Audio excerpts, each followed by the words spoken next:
प्रभु श्री राम और लक्ष्मण अब किशोरावस्था में प्रवेश कर चुके हैं। भरत शत्रुघ्न वह भी उनके साथ इस तरह का अनुराग करते हैं कि जैसा न आज तक किसी ने अपने भाई के साथ किया है, न कभी भविष्य में कोई करेगा। मित्रों, चार पुत्रों को पाने के बाद राजा दशरथ अत्यंत प्रसन्न है।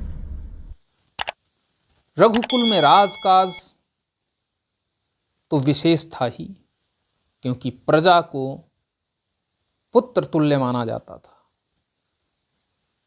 राजा दशरथ भी अपनी प्रजा से अत्यंत प्रेम करते थे, और आज तो उनके घर में चार पुत्र थे, जिन पर हर कोई बलिहार था। देवता, यक्ष, किन्नर, गंधर्व, यहां तक कि अखिल ब्रह्मांड नायक उनके घर अवतरित हो चुके थे। तो दरबार में राजा अधरों पर मुस्कान लिए बैठे हुए हैं, मंत्रीगणों के साथ विचार विमर्श कर रहे हैं। तभी उनको एक संदेशा मिलता है, और संदेशा क्या मिलता है कि महामुनि विश्वामित्र उनके दरबार में आने की अनुमति चाहते हैं। मित्रों, तब अनुमति की आवश्यकता नहीं होती थी। महामुनि को आते ही द्वारपालों ने देखा और पहले ही राजा को बताया कि महामुनि विश्वामित्र आ रहे हैं। इसे ही अनुमति माना जाए। क्या लिखते हैं तुलसीदास जी? विश्वामित्र महामुनि ज्ञानी, बसहि विपिन शुभ आश्रम जानी। वो वन में विहार करते थे। ऋषि मुनि जो होते थे वो वन में निवास करते थे, क्योंकि वहां उन्हें एकांत मिलता था, जहां वह अपनी साधना पूरे मनोवेग के साथ करते थे। और जब मनोयोग अच्छा होता है तो स्वाभाविक है साधना सिद्ध होती है। और हुआ क्या, जंगल में जब रहते थे तो ऋषि को राजा के यहाँ क्यों आना पड़ा? तुलसीदास जी लिखते हैं आगे, जहाँ तप यज्ञ जोग मुनि करही, अति मारीच सुबाहु ही डरही। जहाँ ऋषि मुनि यज्ञ मख इत्यादि करते थे, अनुष्ठान करते थे, वहाँ पर उनको भय लगा रहता था। किसका भय लगा रहता था? अरे जो सन्यासी है उसे किस चीज़ का भय? उसे भय लगा रहता था उन निशाचरों का जो आकर के यज्ञ को विध्वंस कर दिया करते थे। ऐसे निशाचरों से ऋषि मुनि इसलिए डरते थे। ये नहीं था कि उनकी देह उनको प्रिय थी इसलिए वो डरते थे। वो डरते इसलिए थे क्योंकि उनके यज्ञ को विध्वंस कर दिया जाता था, ऋषि मुनियों को मार दिया जाता था। जो भावी विद्यार्थी होते थे गुरुकुलों में पढ़ने वाले, उनको भी समाप्त कर दिया जाता था। इससे वैदिक परंपरा, सनातन की परंपरा नष्ट होती जा रही थी। और मित्रों, जब जब होई धर्म कई हानि, बाढ़हि असुर अधम अभिमानी। और तब तब प्रभु धरि विविध शरीरा, हरहि सदा भव सज्जन पीरा। और जब जब इस तरह से सनातन की हानि होती है, सनातनी जो संस्कृति है उसको नष्ट किया जाता है, तब तब प्रभु किसी भी तरह से अवतार लेते हैं। उसका मतलब ये नहीं है कि वो मानव के रूप में ही अवतार लेंगे। वो पशु के रूप में भी अवतार ले सकते हैं, वो पक्षी के रूप में भी अवतार ले सकते हैं, वह जलचर के रूप में भी अवतार ले सकते हैं। और सनातन को एक बार पुनः स्थापित करने का काम करते हैं प्रभु, क्योंकि सनातन में सत्य को श्रेष्ठ माना जाता है। और जब सत्य कमजोर होने लगता है, अधर्म बढ़ने लगता है, तब प्रभु अवतार लेते हैं। और आज त्रेता युग में प्रभु अवतार ले चुके हैं। तब होगा क्या?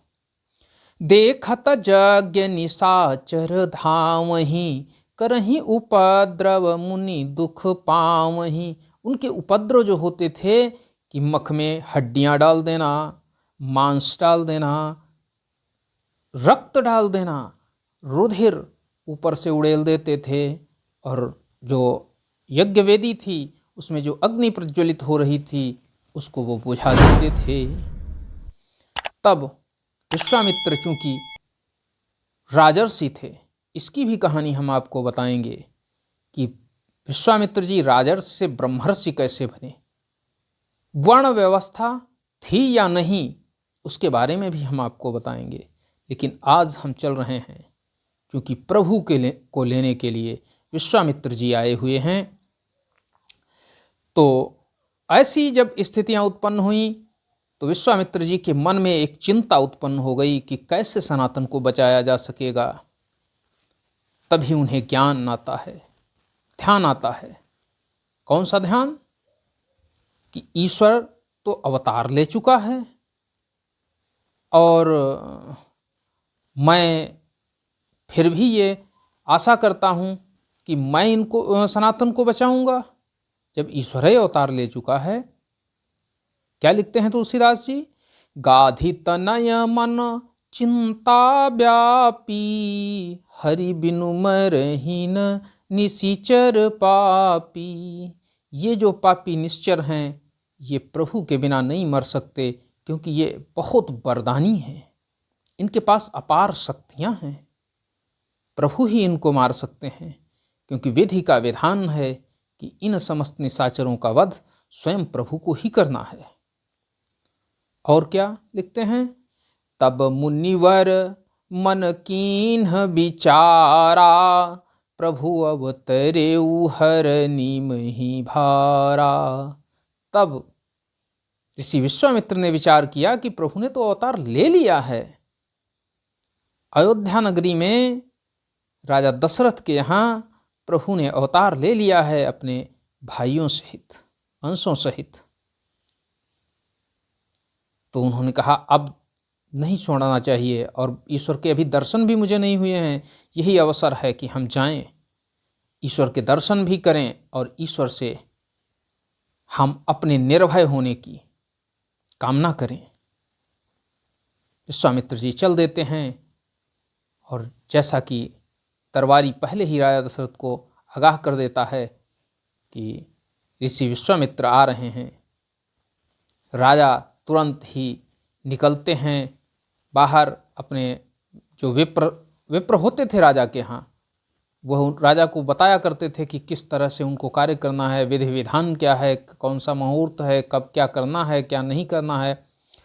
तो कुलगुरु थे इनके राजा दशरथ के गुरु वशिष्ठ, उनके साथ ये जाते हैं और बाहर ही ऋषि विश्वामित्र जी को प्रणाम करते हैं। उनके चरणों में साष्टांग प्रणाम करते हुए उन्हें आदरपूर्वक अपने दरबार में ले आते हैं। जब विश्वामित्र जी दरबार में आ जाते हैं तो पहले तो अपने यहाँ क्या है, जैसे दरवाजे पर कोई आ जाए, मैं बाहर निकल कर जाऊं तो पूछूंगा कैसे भैया, कैसे आना हुआ। तब की ये संस्कृति नहीं थी, ये सनातनी संस्कृति नहीं है। सनातन में पहले जब कोई द्वार पर आता है तो वह अतिथि देवो भव, अर्थात वो जो भी अतिथि आएगा वो देवता होगा, देवता के समान हम उसकी पूजा करेंगे। पूजा का मतलब उसको जलपान कराएंगे, उसको आसन प्रदान करेंगे, और जब आसन प्रदान करने के बाद जलपान करा चुके होंगे तब शांत मन से उसके साथ बैठकर उससे यह आग्रह करेंगे कि हे विप्रवर या हे अतिथि, आप किस लिए हमारे द्वार पर आए हैं, क्या आज्ञा है हमारे लिए। और ऐसा ही किया राजा दशरथ ने। पहले उनका स्वागत सत्कार किया और उसके बाद उनसे पूछा कि किस कारण से महाराज जी आपका आगमन हुआ, क्या आज्ञा है मेरे लिए। तो बोले विश्वामित्र जी कि मैं राम को लेने आया हूँ, राम और लक्ष्मण। अब राजा बहुत परेशान कि राम और लक्ष्मण को लेने आए हैं, कारण क्या है? तो ऋषिवर बताते हैं, कहते हैं असुर समूह सतावहि मोही। हे राजन, असुरों के समूह हैं, एक आधा असुर नहीं है, वो समूहों में आते हैं, पूरा संगठन बना करके आते हैं और हमें ही नहीं समस्त ऋषिगणों को सताते हैं, उन्हें परेशान करते हैं, उनके यज्ञ इत्यादि में बाधा डालते हैं। मैं जाचन आये हूँ नृप तो ही, और इसीलिए मैं उन निशाचरों से कैसे बचूंगा, उसके लिए आपकी परीक्षा लेने के लिए आया हूँ। अनुज समेत देहु रघुनाथा, मुझे लक्ष्मण जी के साथ श्री राम को दीजिए, प्रदान करिए, अर्थात मेरे साथ भेजिए। निशिचर बध मैं हो बसना था, और वो दोनों ही लोग जाकर के उन संपूर्ण निशाचरों का वध करेंगे, जिससे मैं जहाँ अनाथ था वहाँ सनाथ हो जाऊंगा। जब ये बात आती है राजा दशरथ के सामने, तो राजा दशरथ कहने लगते हैं कि मुनिवर, ये तो संभव नहीं है, आप हमें बताएं क्या करना है। हम चलेंगे, पूरी सेना लेकर के चलेंगे, युद्ध करेंगे उनसे, आपकी रखवाली करेंगे, सारी सेना हम आपके आश्रम के चारों तरफ लगा देंगे। लेकिन ये दो राजकुमार देने में हम असमर्थ हैं। क्यों असमर्थ हैं राजन? तो जब ये बात सुनते हैं तो बताते हैं राजा, सुनी राजा अति अप्रिय बानी, हृदय कंप मुख दुति कुम्हिलानी। राजा तो समझो सूख गए, जैसे ग्रीष्म ऋतु में एक पौधे को जब पानी नहीं मिलता है तो वो सूख जाता है, सेम उसी तरह से राजा आज पूरी तरह से सूख गए हैं। कोई भी शब्द उनके मुख से नहीं निकल पा रहा है। और विचार करते हैं, क्या विचार करते हैं? चौथे पन पायऊं सुतचारी, विप्र बचन नहीं कहे विचारी। मन ही मन सोचते हैं कि ऋषिवर ने ये सोच विचार करके नहीं कहा है, ये चौथा पन चल रहा है। 4 पन होते हैं जीवन के, 4 आश्रम जिनको बताए गए हैं। पहला बाल्यावस्था, दूसरी किशोरावस्था, और तीसरी युवावस्था, और चौथी वृद्धावस्था। तो युवावस्था के जब अंतिम पड़ाव पर पहुँचे थे और वृद्धावस्था का प्रथम पड़ाव था, तब राजा को 4 सुत मिले थे, 4 पुत्रों की प्राप्ति हुई थी। ऐसा राजा आज विचार कर रहे हैं। और मुनि विश्वामित्र के बारे में कह रहे हैं कि उन्होंने सोच विचार करके नहीं मांगा है। मांगहु भूमि धेनु धन कोसा, आप चाहे जो कुछ मांगे, चाहे आप गायें मांग लीजिए, चाहे आप भूमि मांग लीजिए जहाँ पर आप तप इत्यादि कर सकें, चाहे आप धन मांग लीजिए, हमारा संपूर्ण राजकोष मांग लीजिए, सर्वस देऊं आजू सहरोसा, मैं अपना सर्वस्व आपको प्रदान कर दूंगा। लेकिन क्या नहीं दे सकता? देह प्राण ते प्रिय कछु नाही, औ सौ मुनि देऊं निमिष एक माही। देह और प्राण से कुछ ज्यादा नहीं होता है, मैं उसको भी एक क्षण में, पलक झपकने का जो समय होता है उसे निमिष कहते हैं। क्यों निमिष कहते हैं, इसके बारे में भी बड़ी कथा है, हम उसका भी वर्णन करेंगे। लेकिन यह माता जानकी के यहाँ से इसका संबंध है। और हम आपको बताएंगे। लेकिन आज जो राजा दशरथ कह रहे हैं कि एक क्षण में मैं अपना शरीर, अपने प्राण भी दे सकता हूं। अब आप सोच रहे होंगे कि पुत्र नहीं दे सकते, प्राण दे सकते हैं। प्राण का मतलब जानते हैं? एक कथा है, मैं आपको साथ में सुना देता हूं। एक छोटी सी, एक बंदरिया थी और उसका बच्चा था। तो लोगों ने कहा कि बंदरिया को सबसे ज्यादा उसका बच्चा प्रिय होता है। कभी आपने देखा है बंदरिया के बच्चे के पास आप जाएं और वो एक आवाज निकालेगा, उस आवाज पर सारे बंदर जितने भी होंगे आसपास सब दौड़ते हुए आ जाएंगे, आप पर हमला कर देंगे, आक्रमण कर देंगे। और अगर आप अपनी सुरक्षा को पहले से सुनिश्चित नहीं करते हैं तो मात खा जाएंगे, आप कमजोर पड़ जाएंगे उनके आगे। तो लोगों ने विचार किया कि क्यों ना इसी बंदरिया और इसके बच्चे पर यह परीक्षण किया जाए, प्रयोग किया जाए कि प्राण ज्यादा प्रिय हैं या बच्चा। तो एक कुएं में बंदरिया और उसका बच्चा डाल दिया गया। कुएं में पानी नहीं था, सूखा हुआ कुआं था।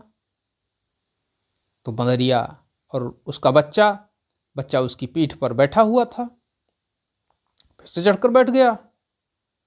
अब उस सूखे कुएं में पानी का प्रवाह किया जाने लगा। पानी पहले उनके पैरों तक आया, फिर धीरे धीरे पीठ तक पहुंचा, गले तक पहुंचा। तो बंदरिया खड़ी हो गई। अब खड़ी हुई और बंदरिया एक हाथ से अपने बच्चे को ऊपर उठाए है। पानी और बढ़ाया गया, धीरे धीरे उसके मुख तक पानी पहुंचा। लेकिन बंदरिया अपने दोनों हाथों से अपने बच्चे को ऊपर उठाए है और स्वयं उस पानी में खड़ी है। लोग कह रहे हैं, देखिए क्या माँ है, हाँ, अपने बच्चे को बचाने के लिए स्वयं भले ही डूब जाए लेकिन बच्चा नहीं डूबना चाहिए। लोग बहुत प्रशंसा कर रहे हैं।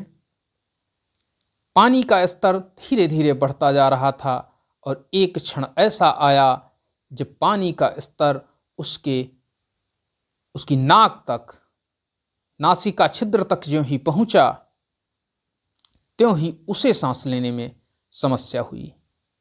यहां तक कि वो सांस उसकी बंद ही समझो होने वाली थी कि तभी उसने तुरंत अपने हाथ नीचे किए और बच्चे को अपने पैरों के नीचे रख करके स्वयं को ऊपर उठा लिया। उस जगह पर ज्यों ही लोगों ने ये देखा कि अरे इसने क्या किया, अभी तो इसकी इतनी तारीफ की जाती थी और जब इसकी जान पर बनाई तो इसने बच्चे को डुबो दिया और स्वयं उसके ऊपर खड़ी हो गई। मित्रों, स्वयं का जो जीवन होता है, स्वयं के जो प्राण होते हैं, वह अमूल्य होते हैं, बहुमूल्य होते हैं। हमारा जो जीवन है वो किस लिए हमें मिला है? जीवन को सार्थक बनाना या निरर्थक बनाना, ये हमारा अपना ध्येय होना चाहिए। बाद में उस बंदरिया और उस बच्चे को दोनों को बाहर निकाल लिया जाता है, दोनों सुरक्षित बच जाते हैं। लेकिन ये सिद्ध हो जाता है कि शरीर और प्राण से अधिक प्रिय इस धरती पर कोई नहीं है। राजा दशरथ उसको भी देने के लिए तत्पर हैं, लेकिन अपने पुत्रों को देने के लिए तत्पर नहीं हैं। और अब वो स्पष्ट तो मना नहीं कर सकते थे, तो बहाना बनाते हैं। जैसे किसी के यहाँ आप मांगने जाएं कि भैया मुझे बैलगाड़ी दे दीजिए, और वो कह दे कि बैलगाड़ी में हमारी बकरी बंधी है, हम बैलगाड़ी नहीं दे पाएंगे आपको क्योंकि हमारी बकरी बंधी। बकरी नहीं, वो साफ साफ ये नहीं कहना चाहता है कि हम आपको देंगे नहीं, वो बकरी का बहाना लगा करके आपको मना कर रहा है। तो राजा भी अब बहाना बनाना आरंभ करते हैं। क्या कहते हैं? सब सुत प्रिय मोहि प्राण की नाई, राम देत नहीं बनई गोसाई। कहते हैं मुझे सारे पुत्र प्रिय हैं। जो 4 पुत्र हैं, भाई कौन सा ऐसा पिता होगा जिसको उसके पुत्र प्रिय नहीं होंगे? लेकिन कहते हैं उन सब में जो प्रभु श्री राम हैं उनको तो मैं नहीं ही दे सकता हूं, क्योंकि वो राम लक्ष्मण तो मेरी आंखों के समान है। और जब आंखें ही नहीं होंगी तो हमारे जीवन का क्या मूल्य होगा। गुरु वशिष्ठ समझ जाते हैं कि राजा पुत्र मोह में पड़ गए हैं। गुरु वशिष्ठ समझाते हैं उनको, क्या कहते हैं, तब वशिष्ठ बहुविधि समुझावा, नृप संदेह नाश कहाँ पावा। उनको समझाया कि जिनको आप पुत्र मान रहे हैं वो चराचर जगत के स्वामी हैं, वो त्रिभुवन पति हैं, वो नारायण हैं, वो श्री हरि का अवतार हैं, और आप उन्हें बालक मान करके पुत्र मोह में पड़े हुए हो। उनके द्वारा ही तो इस समस्त पृथ्वी पर जितनी आसुरी ये माया है इसका नष्ट होना है। वो मायापति हैं, समूल अधर्मियों का नाश करेंगे वह, इसलिए उन्हें गाधी तनय के साथ भेज दीजिए, ऋषि विश्वामित्र जी के साथ भेज दीजिए। वह स्वयं महान तपस्वी हैं और उनके द्वारा तुम्हारे पुत्रों को कुछ न कुछ प्रदान अवश्य किया जाएगा, क्योंकि गुरु वशिष्ठ समझते थे कि विश्वामित्र जी अमोघ अस्त्र प्रदान करेंगे प्रभु श्री राम और लक्ष्मण जी को। मित्रों, तब राजा दशरथ ने अपने दोनों पुत्रों को बुलाया और आदर सहित ऋषि के हाथों में समर्पित किया, और समर्पित करने के बाद भी बार बार गले लगा रहे हैं। ये प्रेम ही है, पुत्र से प्रेम। फिर ऋषि विश्वामित्र उनको लेकर के जब चलने लगते हैं तो राजा दशरथ क्या कहते हैं, मेरे प्राण नाथ सुत दो, और तुम बिन पिता आन नहीं को। ये हमारे जो बालक हैं, ये जो पुत्र हैं, ये दोनों मेरे प्राण हैं, और आप आज से इनके पिता हैं और दूसरा इनका कोई नहीं है। आप ही जो कुछ हैं सब हैं, और आपके ही बलबूते पर मैं इन्हें आपके साथ भेज रहा हूँ, आपके भरोसे पर।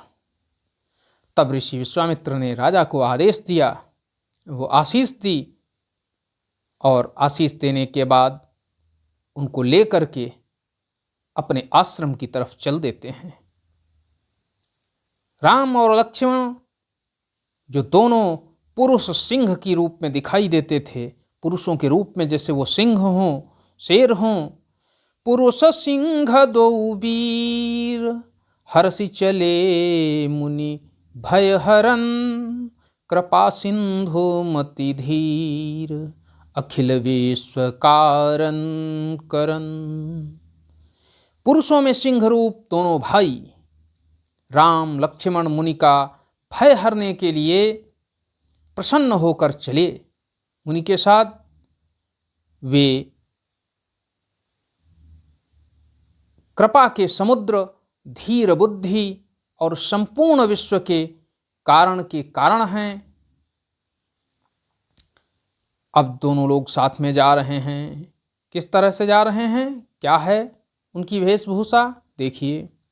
तुलसीदास जी लिखते हैं, अरुण नयन उर बाहु विशाला, नील जल जतनु श्याम तमाला, कटिपट पीत कसे बर भाथा, रुचिर चाप सायक दुहु हाथा। भगवान के नेत्र कैसे हैं, लाल हैं, चौड़ी छाती है भगवान की, विशाल भुजाएं हैं, नील कमल और तमाल के वृक्ष की तरह उनका श्याम शरीर है, कमर में उनके पीतांबर है और सुंदर तरकस कसे हुए हैं। दोनों हाथों में सुंदर धनुष और बाण हैं। ये प्रभु की शोभा है जब प्रभु जा रहे हैं। और विश्वामित्र तो ये समझ रहे थे कि उन्हें महानिधि मिल गई है। ऐसी महान निधि को कोई भी प्राणी जिसको प्राप्त हो जाए वह प्रसन्न तो अवश्य ही होगा। इस तरह से प्रभु आश्रम में जा रहे हैं, और अभी जब आश्रम में पहुंचेंगे तो उनका स्वागत एक राक्षसी के द्वारा किया जाएगा। वह कौन सी राक्षसी है और किस तरह से प्रभु का स्वागत होता है राक्षसों के द्वारा। पहली बार जब राक्षस उनके सामने आएगा उसका वर्णन हम अगली वीडियो में आपके साथ करेंगे। आज के लिए बस इतना ही। वीडियो पसंद आई हो तो लाइक करें, चैनल को सब्सक्राइब करें, साथ ही साथ शेयर करें। मिलते हैं अगले दिन अगली कथा के साथ। तब तक के लिए जय हिंद, जय भारत, नमस्कार।